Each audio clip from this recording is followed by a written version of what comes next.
सुरू करू. देशभरात लोकसभेची आचारसंहिता कधीही लागू शकते आणि या आचारसंहितेमध्ये आपले सण किंवा आपल्या दैवतांच्या जयंत्या या साजऱ्या करण्यामध्ये कुठली अडचण येऊ नये म्हणून शिवसेनेच्या वतीने मी आज मागणी करतोय. कारण ह्या आचारसंहितेच्या कालावधीमध्ये शिवजयंती जी तिथीप्रमाणे येते आणि शिवसेना फार मोठ्या प्रमाणात साजरी करते, तसंच आंबेडकर जयंती ही देखील फार मोठ्या प्रमाणात देशभरामध्ये उत्साहात साजरी केली जाते. आणि ह्या दोन्ही जयंत्या साजऱ्या करताना त्याचबरोबर रमजानचा महिना चालू झालेला आहे आणि त्याचे कार्यक्रम असतील, काही विविध धर्मियांचे कार्यक्रम असतील. या सगळ्या कार्यक्रमांना आचारसंहितेचा कुठे फटका बसू नये म्हणून आम्ही सरकारकडे ही मागणी करतोय की ह्यांच्या ज्या सगळ्या परवानग्या आहेत, या उत्सव साजरा करण्यासाठी लागणाऱ्या परवानग्या आहेत, याच्यासाठी एक खिडकी योजना ताबडतोब लागू करावी. कारण आता बरेचसे कर्मचारी हे सगळे निवडणुकीच्या कामामध्ये गुंतलेले आहेत आणि त्यामुळे फार अडचण होणार आहे सगळ्या मंडळांना.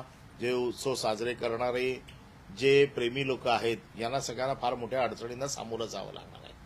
आणि म्हणून आमची मागणी आहे सरकारकडे की हे सगळे उत्सव साजरे करताना एक खिडकी योजना लागू करावी, जेणेकरून लोकांना हेलपाटे मारावे लागणार नाहीत. मला असं वाटतं की निवडणुकीच्या तोंडावर सरकार ह्या गोष्टीची गंभीर दखल घेऊन तात्काळ एक खिडकी योजना चालू करेल.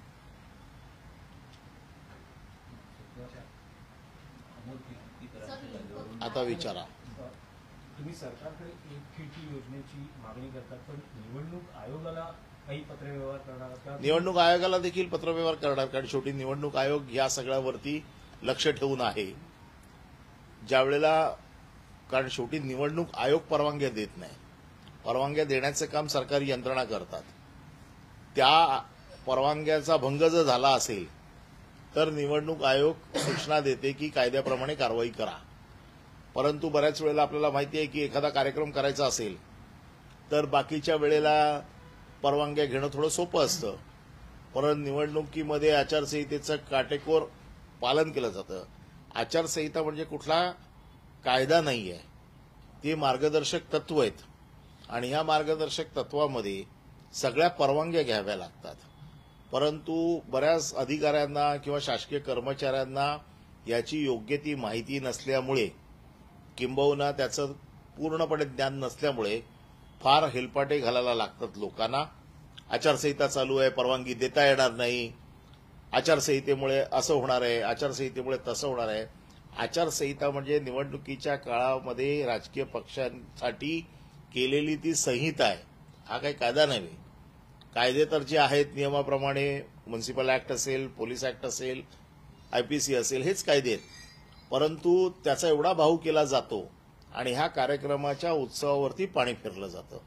आणि म्हणून माझी मागणी आहे, निवडणूक आयोगाला आम्ही पत्र लिहूच, पण आमची मागणी सरकारकडे आहे की सरकारने ह्या सगळ्या यंत्रणा एकाच खिडकीखाली आणाव्यात, जेणेकरून लोकांना त्याचा त्रास होणार नाही.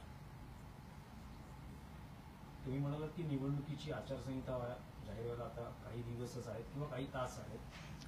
महायुती किंवा महाविकास आघाडीचं अजून जागा वाटप जाहीर झालेलं, महाविकास आघाडीचं जागा वाटप कधी जाहीर होऊ शकतं? नाही, याबाबतीत महाविकास आघाडीची ज्यावेळेला अंतिम निर्णय होईल त्यावेळेला तिन्ही जेवढे पक्ष महाविकास आघाडीमध्ये आहेत ते पत्रकार परिषद घेऊन जागा वाटप जाहीर करतील. वंचितचा अजून देखील मॅच सुरू आहे, महाविकास आघाडीसोबत असं वाटतं. नाही, याच्या बाबतीत मला काय वाटतंय फार महत्वाचं नाहीये. याबाबत चर्चा काय होते, सगळ्या पक्षांच्या सोयीचं काय आहे. शेवटी याच्यामध्ये निवडणूक जिंकणं हा देखील एक मोठा क्रायटेरिया असतो आणि म्हणून हे सगळे बसून, जे नेते बसून याच्यावरती चर्चा करतायत, यांची जेव्हा अंतिम चर्चा होईल त्याच वेळेला हे सगळे निर्णय होतील.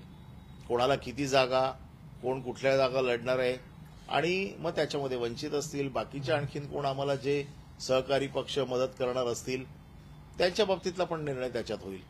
वंचितची भूमिका पण अडचणीची वाटते का? ज्याप्रमाणे तुमच्या बघा, जोपर्यंत कुठल्याही चर्चेचा शेवट होत नाही तोपर्यंत असं कुठलंही म्हणणं योग्य राहत नाही की अडचणीचं आहे, सोपं आहे. प्रत्येक पक्षाला असं वाटतं की माझ्या पक्षाला वाढण्यासाठी संधी आहे, का मी लढू नये, आणि त्याच्यात काही चूक आहे असं मला वाटत नाही. परंतु शेवटी सगळी गणितं बघूनच हे निर्णय केले जातात.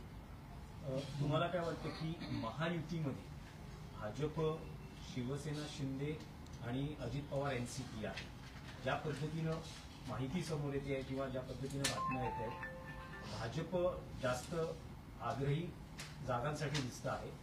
शिंदेबरोबर जे शिवसेनेत गेलेले 13 आमदार आहेत त्यांना तिकीट मिळतील का, त्यातले काही उमेदवार चेंज होणार असंही म्हटलं जात आहे. तुमची काय माहिती आणि तुमची काय प्रतिक्रिया? बघा, ह्या बातम्या आम्ही तुमच्या माध्यमातूनच ऐकत असतो, बघत असतो. परंतु महायुतीच्या बाबतीत खरं मी काय महायुतीचा घटक नाहीये, मी बोलणे योग्य नाही. पण आता प्रश्न आपण विचारलाच आहे म्हणून सांगतो की महायुतीच्या बाबतीमध्ये भारतीय जनता पक्ष फार आग्रही असं दररोज दिसतंय. आणि हे आम्ही तर पहिल्या दिवसापासून सांगत होतो. कारण शिंदेनी ज्या वेळेला शिवसेना सोडली त्यावेळेला फार वल्गना केल्या आहेत मोठ्या. त्यांनी सांगितलेलं आहे की आम्ही स्वाभिमानाने गेलेलो आहे, आम्ही हिंदुत्वासाठी गेलेलो आहे, आम्हाला बाळासाहेबांची शिवसेना. बाळासाहेबांनी कधी झुकायला शिकवलं नव्हतं. आज ह्यांना जेवढ्या जागा देतील तेवढ्या जागा ह्यांना घेऊन गपचूपच बसावं लागेल. त्यांच्यात कोणाची हिंमत आहे अमित शहाना विरोध करून जागा घेऊन येण्याची? हे लोक घेऊन येऊ शकत नाहीत. दुसरी गोष्ट, शिंदेंनी ज्यावेळेला मुख्यमंत्री शपथ घेतली मुख्यमंत्री पदाची, त्यावेळेला असं सांगितलं होतं, माझ्याबरोबर येणाऱ्या सगळ्या लोकांना निवडून आणण्याची जबाबदारी माझी आहे. जर एकही माणूस पडला तर मी राजीनामा देईन. माझं म्हणणं आहे, हा राजीनामा आता लांबची गोष्ट राहिली. पहिले जेवढे तुमच्याबरोबर आले तेवढ्या जागा आणि त्यांना तिकीट तर मिळवून द्या. आणि जर त्याच्यातनं कोण पडले तर राजीनामा तयार ठेवा. कारण त्यांनीच सांगितलेलं आहे. पुन्हा ते तर म्हणतात मी शिवाजी महाराजांची शपथ घेऊन बोलतो आणि मी मराठा आहे, एकदा बोललो म्हणजे बोललो. तर आता बोललो तर त्यांनी तेवढं करून दाखवलं पाहिजे, तर त्यांच्यावरती त्यांच्याबरोबर गेलेल्या लोकांचा विश्वास राहील. नाहीतर विधानसभेला हे जे 40 गेलेले आहेत, हे लोकसभेचं जर जेव्हा गणित बघतील त्यावेळेला या पुढच्या 40 आणखीन 10 पक्ष 50 लोकांचं काय होणार आहे? हा प्रश्न निर्माण होणारच आहे आता. कारण आम्ही जे काही तुमच्या माध्यमातून ऐकतोय की 13 जागा तर त्यांनी 13 लोक तर खासदारकीला गेले. चॅनलवरच कळतंय की 13 मिळतील, नाही मिळतील, आणि मिळाल्या तर त्या सगळ्यांना निवडून आणलं पाहिजे. कारण त्यांनी जबाबदारी घेतली निवडून आणण्याची. समजा उद्या पडले तर त्यांना राजीनामा द्यावा लागेल, कारण त्यांनी तसं कबूल केलं की मी राजीनामा देईन म्हणून. आता तुम्हीच त्यांना प्रश्न विचारला पाहिजे की तुम्ही असं बोलला होतात, पण तुम्ही पण विचाराल की नाही, माझ्या मनात शंका आहे. नाही, पण 13 रिपीट होतील असं म्हटलं तर ज्या जागा, पण जी एक जागांची अदलाबदल, ज्यात काही उमेदवार आहेत त्यांचं रिपोर्ट कार्ड योग्य म्हणजे बॅड परफॉर्मन्स असल्यामुळे काहींचे उमेदवारी कापली जाईल, काही जागा अदलाबदली होतील असंही कळत आहे. विशेषतः उत्तर पश्चिमची जागा भाजपकडे जाऊन ठाण्यातली जागा शिंदे गटाला येईल आणि भाजप मुंबईत 5 जागा लढवेल. ठाणा ही जागा चर्चेची होऊच शकत नाही. ठाण्याच्या बदल्यामध्ये ही जागा होऊच शकत नाही. स्वर्गीय आनंद दिघेनी, मला माहिती आहे, स्वर्गीय आनंद दिघेनी बाळासाहेबांना गळ घालून वेळ प्रसंगी ठाण्यामध्ये मैत्रीपूर्ण लढत होऊन जाऊ देत, पण मी मागे हटणार नाही असं सांगून ती जागा घेतली. आणि तेव्हापासून ती जागा 2009 पर्यंत शिवसेनेने शाबूत ठेवली. 2009ला आम्ही ती जागा हरलो, पण 14 पासून ती जागा परत आली. ठाणा हा बार्गेनचा मुद्दाच होऊ शकत नाही. ठाणा हा जर बार्गेनचा मुद्दा करायचा असेल तर दिघे साहेबांचा फोटो काढावा लागेल ना. नाही, मग तसं मग महाविकास आघाडीमध्येही आहे की उत्तर पश्चिम उद्धव ठाकरेंनी अमोल कीर्तीकरांची उमेदवारी जाहीर केली, त्याचे पडसाद उमटलेले आहेत. संजय निरुपम यांनी पण नाराजी प्रश्न व्यक्त असा आहे, केलेली आहे. संजय निरुपमचं स्थान काय सध्या काँग्रेसमध्ये? संजय निरुपमला स्वतःला निवडणूक लढायची आहे म्हणून संजय निरुपम आरडाओरडा करतोय. याचा परिणाम सध्या तरी ते काँग्रेसमध्ये महाविकास आघाडीवर होणार नाही का? कारण ज्या प्रकारे बघा, नेत्यांमध्ये काहीतरी बोलणं तर काही गोष्टींवर झालेलं असेल. आता जसं बारामतीमध्ये सुप्रिया सुळे, हे नाव काय नवीन सांगायची गरज आहे का? जसे काही वॉर्ड जे आहेत, जे पहिल्यापासून तुमच्याकडे आहेत, पारंपरिक तुम्ही लढताय, त्या वॉर्डवरती बार्गेन होऊ शकत नाही. ज्या सीट जिथे तुम्हाला वाटतं, आणि शिवसेनेने असं कधीच सांगितलेलं नाही आहे की एवढंच आम्ही लढू नाहीतर आम्ही राजीनामे देऊ, असं आमची भूमिका नाहीच आहे. आम्हाला जर वाटलं की जिंकण्यासाठी काय करायला पाहिजे तर त्याचा निर्णय घेण्याचे अधिकार आमच्या पक्षश्रेष्ठींकडे आहे. न हरण्याची भूमिका शिंदेनी घेतलेली आहे, राजीनामा देण्याची भूमिका शिंदेनी घेतलेली आहे. त्याच्यामुळे त्यांची जबाबदारी आहे. आणि ठाण्याच्या बदल्यात कुठली जागा हा काय मुद्दाच होऊ शकत नाही. पण महाविकास आघाडीत शिवसेना 23 जागांवर लढेल अशी तुम्हाला खात्री वाटते का? नाही, मला मी त्या सगळ्या प्रक्रियेमध्ये नाही, त्यामुळे मला नक्की सांगता नाही येणार की किती जागा शिवसेना लढेल, किती जागा काँग्रेस लढेल, किती राष्ट्रवादी लढेल. या प्रक्रियेमध्ये मी नाही. ते आपल्याला ज्यावेळेला नेते सांगतील त्यावेळेला कळेल. पण आपण महायुतीचा प्रश्न विचारला म्हणून मी हे बोललो, कारण त्याला पार्श्वभूमी आहे. नाहीतर जागा खालीवर होतच असतात, जागा बदलल्या जातात, उमेदवार बदलले जातात, हा प्रोसेस आहे. परंतु शिंदेबरोबर गेलेले 13 जे खासदार आहेत ते आपल्याला बदलतील म्हणून गेलेले नाहीयेत. ते पुढच्या लोकसभेची हमी घेऊन गेलेले आहेत. त्यांनी पुढच्या लोकसभेची हमी घेतलेली आहे आणि ती हमी आता ह्याने टिकवली पाहिजे. मुंबईचे 5 जागा लढवणार मिळाली नाही तर तुमचे दरवाजे उघडे असतील का त्या उमेदवारांसाठी? आमचे दरवाजे बंद आहेत हे उद्धव साहेबांनी किती वेळा सांगितलेलं आहे. आज भावना गवळींच्या मतदारसंघामध्ये उद्धव ठाकरे आहेत, त्यांना दिवसण्याची एकंदरीत काहीतरी नेक्स्ट बॅनर्स पण लागलेले आहेत अशी पण माहिती मिळते. ती तर पंतप्रधान मोदींची बहीण आहे.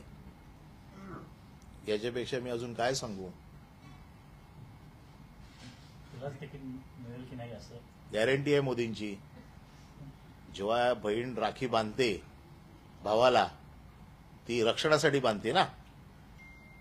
आता तिचं रक्षण करण्याची जबाबदारी मोदींची आहे. तिने राखी बांधली आहे मोदींना. रवींद्र वायकर यांच्या पक्षप्रवेशानंतर मुंबई उपनगरातील अजून 2 आमदार हे थेट एकनाथ शिंदेच्या संपर्कात आहेत आणि लोकसभा निवडणुकीनंतर त्यांना शिंदेच्या शिवसेनेत त्यांना प्रवेश दिला जाईल अशी कुठेतरी चर्चा चालू आहे. मात्र मुंबई उपनगरमधले जर आमदार बघितले तर हे जे आमदार आहेत मुंबई उपनगरमध्ये, हे आमदार बाळासाहेब ठाकरे असल्यापासून त्यांच्यावर काम करतात. मग तुम्हाला असं वाटतंय का कुठेतरी अस्वस्थ आहेत आमदार? बघा, मी तुम्हाला पुन्हा एकदा सांगतो, आमदार, खासदार, लोकप्रतिनिधी हे जे पक्षाबरोबर मनापासून आहेत ते अतिशय ठाम आहेत. काही आमदार यंत्रणांच्या दबावाखाली घाबरून गेले असतील, काही लालचेपोटी गेले असतील, परंतु जे शिवसेनेबरोबर आहेत ते शिवसेनेबरोबर आहेत. आणि ह्या आमदारांना आमदार बनवण्याचं काम कोण करतं? शिवसैनिक करतात, शिवसेनाप्रेमी जनता करते. ती कोणाबरोबर आहे हे बघावं लागतं. आमचं मत असं आहे, अजूनही आम्हाला असं वाटतं, 100% खात्री आहे की ती जनता किंवा ते शिवसैनिक जे लोकांना लोकप्रतिनिधी बनवतात, कार्यकर्त्याला, ते आजही शिवसेनेबरोबर आहेत, ते उद्धव साहेबांबरोबर आहेत. आणि ते जोपर्यंत आहेत तोपर्यंत ह्या सगळ्या गोष्टींवरती जास्त विचार करून चालणार नाही. रवींद्र वायकर यांनी शिंदे गटात प्रवेश केल्यानंतर जोगेश्वरीमधलं जे शिवसेनेचं संघटन आहे त्याच्यावर काय परिणाम होईल? ते सगळेही शाखाप्रमुख पदाधिकारी आपण बघताय की ते शिवसेनेबरोबरच राहिलेले आहेत, ते उद्धव साहेबांबरोबरच राहिलेले आहेत. वायकर ज्या दिवशी गेले त्याच्या दुसऱ्या दिवशी ते गोरेगावच्या बैठकीमध्ये सगळेच्या सगळे पदाधिकारी हजर होते आणि त्यांनी तुम्हाला इंटरव्ह्यू पण दिलेले आहेत की आम्ही उद्धव साहेबांबरोबरच राहणार आहोत. त्याच्यामुळे गोरेगाव आपल्या जोगेश्वरीतली शिवसेना ही कोणा एका वैयक्तिक मालकीची नाही, बाळासाहेबांची शिवसेना आहे. आणि इकडचे शिवसैनिक फार कडवट आहेत आणि ते मला वाटत नाही की कुठल्याही परिस्थितीत ते हलतील. आजही ते मजबूतीने उभे आहेत दररोज तिकडे बैठका चालू आहेत आणि सगळी यंत्रणा तशीच्या तशी आहे. भास्कर जाधव बारामती यांनी बैठका घेत आहेत आणि ते सुद्धा आता पुन्हा एकदा निवडणूक लढणार अजूनही ठाम आहेत. कसं पाहता एकंदरीत संपूर्ण वादाकडे? नाही, लढावी त्यांनी आणि जिंकावी. शुभेच्छा आहे माझ्या त्यांना. विजय शिवतारे जिंकले तर आमच्यासाठी फार चांगली गोष्ट आहे. म्हणजे शिंदेंनी ज्यांना शब्द दिला नव्हता असा एक खासदार झाला. म्हणजे 13 सांभाळता येतात की नाही मला माहित नाहीत, पण त्याच्या व्यतिरिक्त अजून कोण निवडून आणले तर विजय शिवतारेंचं कौतुक करावं लागेल. काही निवडणुकीनिमित्त काही सल्ला आहे का तुमचे माजी सहकारी? नाही, मी सल्ला देणं एवढा मोठा नाहीये. मी शुभेच्छा देऊ शकतो त्यांना आणि मी विजय शिवतारेंना शुभेच्छा देतो की त्याने पूर्ण ताकद पणाला लावून धडावी. ते स्वतःला पुरंदरचा वाघ समजतात. आता वाघ आहे, शेळी आहे, काय आहे ते आता थोड्या दिवसात कळेल. भास्कर जाधव यांनी काही दिवसांपूर्वीच खंत आपल्या मनातली बोलून दाखवली होती. त्यानंतर उद्धव ठाकरे यांचा 1 दिवसीय दौरा होतोय वाघवर आणि दापोलीमध्ये. नाही, हे दौरे अगोदरच ठरले होते. भास्कर जाधवांचं उद्धव साहेबांशी बोलणं झालेलं आहे. त्यांचे जे काही मनातले प्रश्न होते ते उद्धव साहेबांसमोर आलेले आहेत. उद्या स्वतः उद्धव ठाकरे भास्कर जाधव यांच्या मतदारसंघात जात आहेत आणि तिकडे भास्कर जाधव आणि उद्धव ठाकरे एकाच व्यासपीठावर आपल्याला दिसतील. किरीट सोमय्या यांनी देखील आरोप केले होते रवींद्र वायकर यांच्यावर. त्यानंतर रवींद्र वायकर देखील शिंदे गटात गेलेले आहेत. त्यामुळे आता नागडा पोपट काय बोलतो ते बघायचंय. परत आणखी एक तुम्ही महापालिकेतलं राजकारणही पाहता. एक गोष्ट समोर येते आहे की महापालिकेची टेंडर्स ही आता गुजराती भाषेतही निघू लागली. बघा, आम्ही हे वारंवार ओरडतोय की महाराष्ट्राला लुटून गुजरातमध्ये नेण्याचं षडयंत्र जे चाललेलं आहे. उद्धव साहेब देखील गेल्या काही दिवसापासून हे बोलतायत की गुजरातची काय आमचं भांडण नाही आहे, परंतु ज्या पद्धतीने महाराष्ट्र लुटला जातोय आणि गुजरातकडे वळवला जातोय, अक्षरशः महाराष्ट्रातले सगळे जे उद्योग येणारे होते त्याच्यातले तुम्हाला माहिती आहेत, नावं घ्यायची गरज नाही, सगळे उद्योग गुजरातमध्ये गेले. आता सगळे गुजरातचे जे मोठे टेंडरवाले आहेत ते तर महाराष्ट्रात काम करतातच आहेत, परंतु त्यांच्या सोयीसाठी आता गुजरातीमध्ये टेंडर निघायला लागलेत.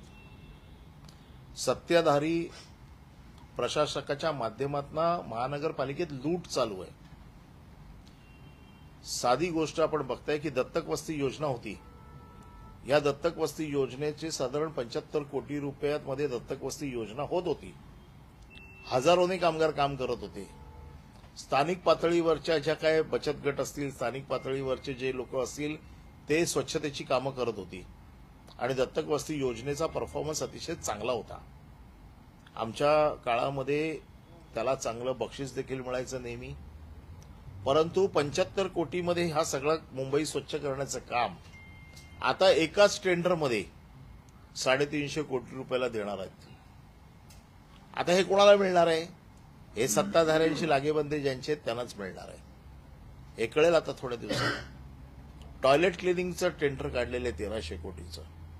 एकच कॉन्ट्रॅक्टर कशा पद्धतीने सांभाळू शकतो?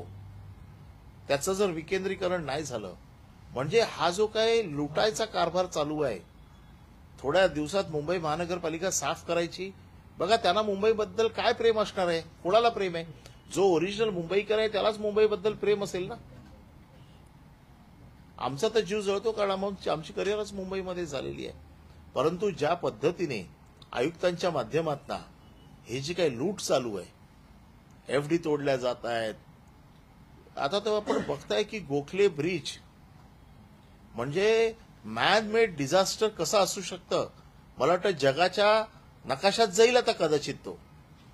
मॅन मेड डिझास्टरची जसं जगातली 8 आश्चर्य आहेत तशी जर मॅनमेड डिझास्टर जर काढायला गेलं तर कदाचित गोखले ब्रिज जाईल. असा ब्रिज वर आणि खाली कधी असतो का हो? कमिशनरला नेऊन लटकवून ठेवला पाहिजे. खरं म्हणजे उलटा राजीनामा तर सोडाच, त्याची जबाबदारी कोण घेणार? हेच जर शिवसेनेचं सरकार असलं असतं तर ह्या विरोधी पक्षाने किती आरडाओरडा केला असता, किती भ्रष्टाचाराच्या गप्पा मारल्या असत्या. आता जबाबदारी कोण घेणार? राज्य सरकार म्हणून ईडी खात्याची जबाबदारी आहे की नाही? आणि मग त्या कमिशनरला शिक्षा नको द्यायला? जर अशा पद्धतीचं इतकी चुकीची मॅनेजमेंट होत असेल की ब्रिज जर जोडला जाऊ शकत नसेल तो ब्रिज आता तोडावा लागेल कदाचित. म्हणजे ज्या पद्धतीने हे प्रशासन चाललंय महानगरपालिकेचं लूट चालू आहे, छोट्या छोट्या गोष्टींसाठी इतकी अडवणूक चालू आहे, सामान्य नागरिकाचा तर कुठे आवाजच नाहीये.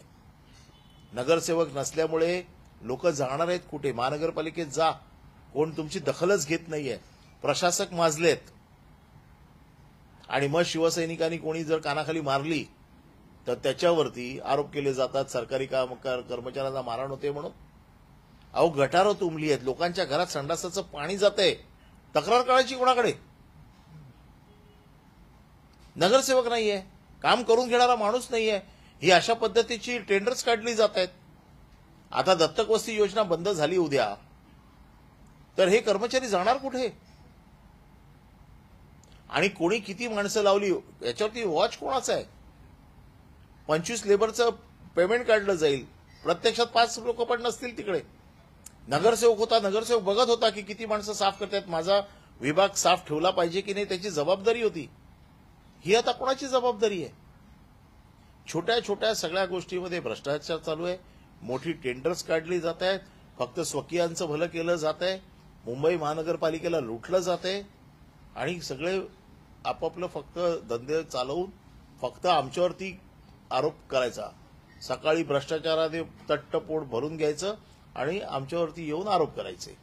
हे काम सध्या चालू आहे. सर, मुंबईचाच विषय सुरू आहे तर मग महालक्ष्मी रेस कोर्सवरती देखील आता एक ग्रीन पार्क जे आहे ते उभं राहणार आहे. तुमचे नेते आदित्य ठाकरे यांनी वारंवार त्याच्या विरोधात आवाज उठवला. बरोबर आहे, कारण याचं कारण असं आहे की ज्या वेळेला हा विषय आम्ही घेतला होता उद्धव ठाकरेंच्या सरकारमध्ये त्यावेळेला ह्यांनी विरोध केला होता. रेसकोर्स मुंबईच्या बाहेर हलवता येणार नाही, इट इज अ हेरिटेज. हे हेरिटेज आहे. आज मग ह्यांना कसं हे सुचलं की आता तिथे करायचं? आम्ही बाळासाहेबांच्या नावाने एक असं पार्क बनवणार होतो की जे मुंबईचं आकर्षण ठरलं असतं. आता नाही बनवणार ते बाळासाहेबांच्या नावाने, आणि जे पार्क बनेल त्याला बाळासाहेबांचंच नाव द्यावं लागेल त्यांना.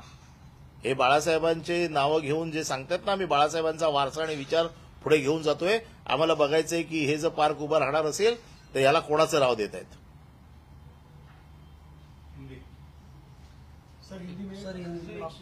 मुंबईत 5 जागा लढवणार ठाकरेकर लोकसभा. अजून याच्या बाबतीत काहीच ठरलेलं नाही आहे, याच्यावरती चर्चा चालू आहे.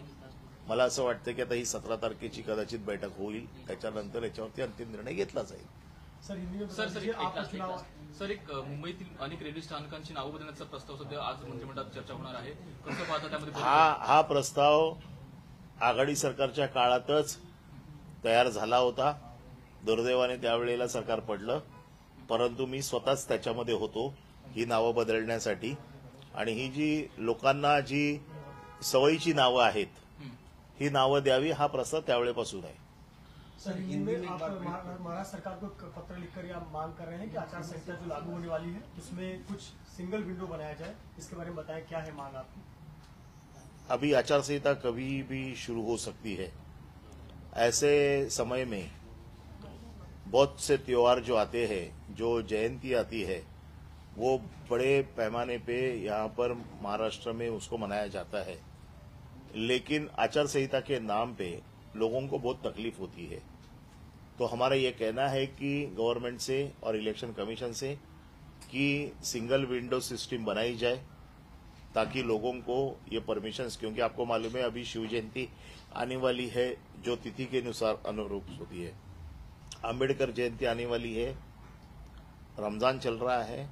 ऐसे सब जितने भी बड़े त्योहार चल रहे हैं उनको कहीं आचार संहिता का फटका नहीं बैठना चाहिए, इसलिए हम सरकार से ये मांग कर रहे हैं. सर, चुनाव में मुश्किल से 35 दिन का समय होगा जब पहले चरण का चुनाव होगा, लेकिन महाराष्ट्र विकास आघाड़ी में अभी भी गठबंधन में सीट बंटवारा नहीं हो पाया है. वंचित बहुजन आघाड़ी से कहीं सभी जगह पे ये बातचीत चल रही है. मुझे लगता है कि जल्द से जल्द ये बातचीत खत्म होके जितने भी महाआघाड़ी के जितने भी घटक पक्ष है वो सामने आके इसके बारे में आपको बताएंगे कि कौन से पार्टी के पास में कितनी सीटें हैं. ये सब अभी मुझे लगता है जल्द से जल्द खत्म होगा. सर, महायुति में बीजेपी कहीं न कहीं डोमिनेंट नजर आ रही है. पिछली बार उन्होंने 24 सीट पर लड़ी, इस बार वो 30 से ज्यादा 32 से ज्यादा सीट पर लड़ने की बात हो रही है। यहाँ तक कि कुछ उम्मीदवारों को शिवसेना के बीजेपी के सिंबल पर लड़ाने की बात हो रही है। इस पर क्या कहेंगे? हम तो पहले दिन से कह रहे हैं कि बीजेपी के सामने खड़े रह के बात करने की किसी की हिम्मत नहीं है, और जो अब ये दिख रहा है, अब मुझे बताओ कि एकनाथ शिंदे जी के साथ में 13 एमपी गए, इन 13 एमपीओं को उनको फिर से उम्मीदवारी दी जाएगी, ये गारंटी दिए बिना तो वो गए नहीं। उनको चुन के लाने की जिम्मेदारी भी एकनाथ शिंदे जी ने ली है।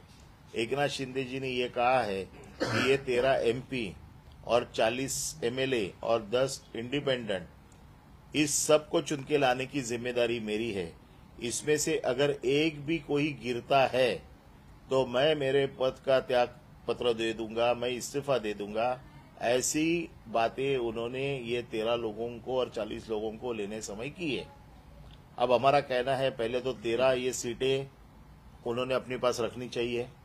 जो मुश्किल दिख रहा है आपके माध्यम से, जो दिख रहा है वो तो पहले चरण में ही उसका हिसाब हो जाएगा। फिर उस सेकंड चरण में भी ये पता चलेगा कि ये 13 लोगों को चुन के लाने की ताकत एकनाथ शिंदे में है कि नहीं है।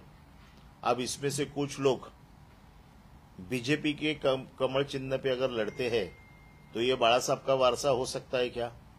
बाला साहब ने कभी ये सिखाया था क्या कि तुम शिवसैनिक बनो और चिन्ह बीजेपी का ले लो? ये बाला साहब तो ये नहीं सिखा के गए हैं।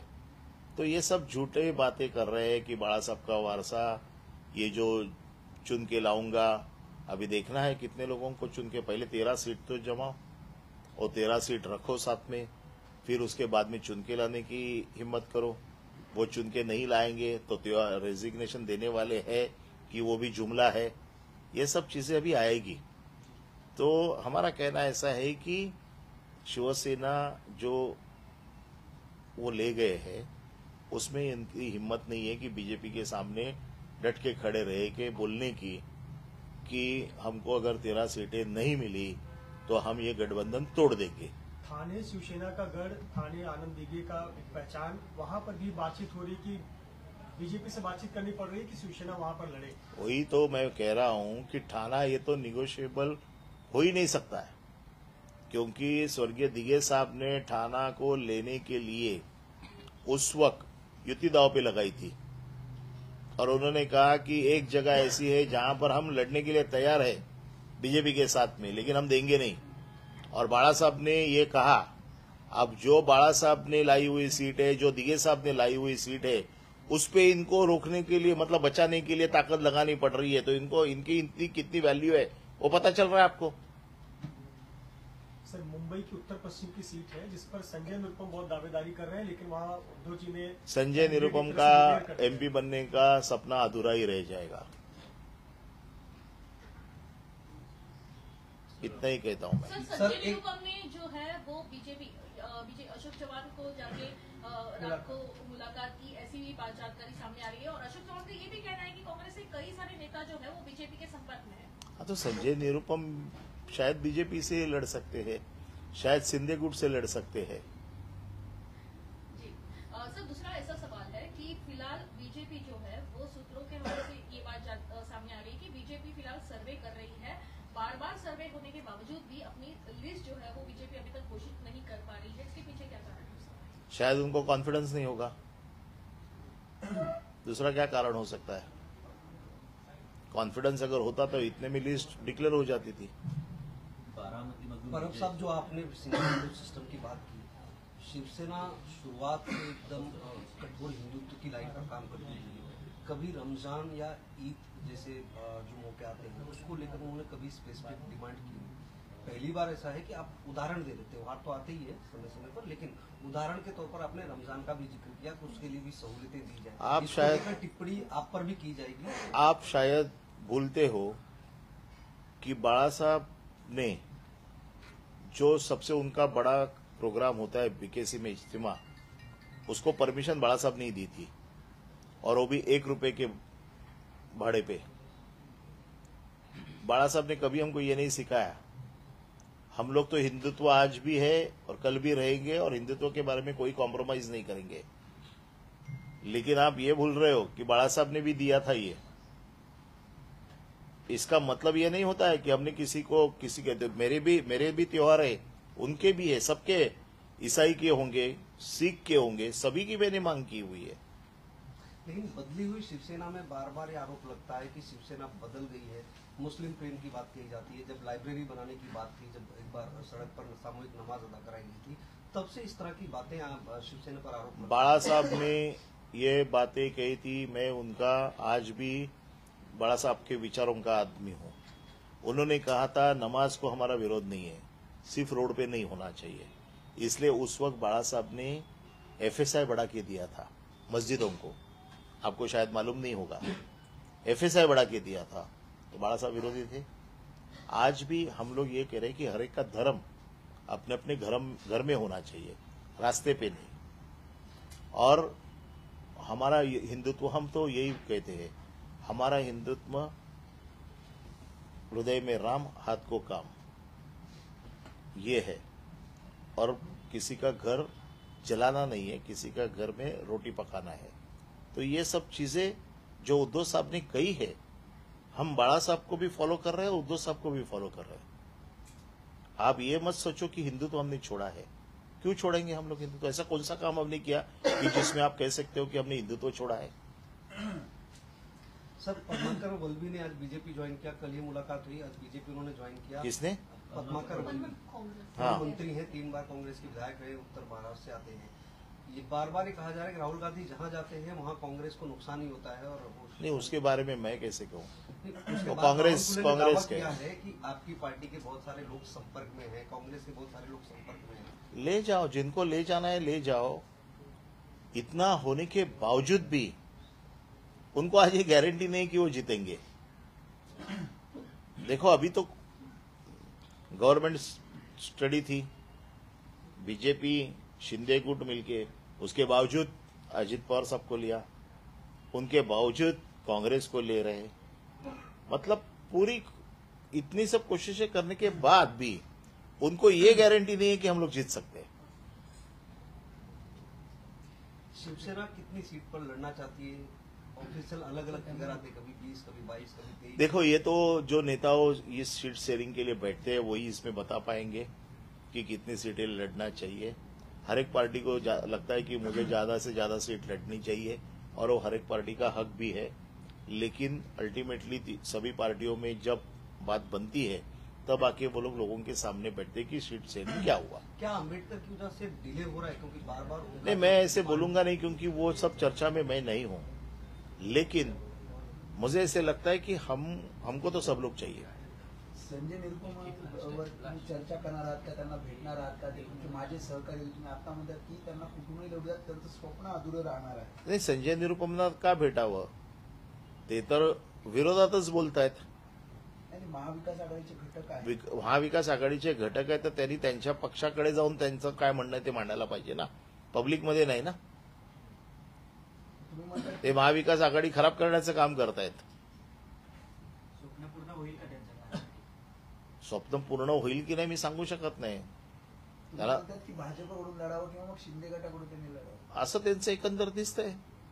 आता जसं तुम्ही सांगितलं की अशोक चव्हाणांना भेटले, आता अशोक चव्हाणांना भेटण्याचं कारण काय असेल? हेच असू शकतं ना, ते रस्ता विचारत असतील, आदर्श रस्ता कुठला आहे की भारतीय जनता पक्षाकडे जाण्याचा, मन की बात पण असू शकते। सर, गजानन कीर्तीकर यांचा जो मतदारसंघ आहे त्या ठिकाणून निरुपम जे आहे ते लढण्यासाठी इच्छुक असल्याचं देखील म्हटलं जात आहे। भाजपच्या तिकिटावर ते त्या मतदारसंघातून लढतील असं वाटतं?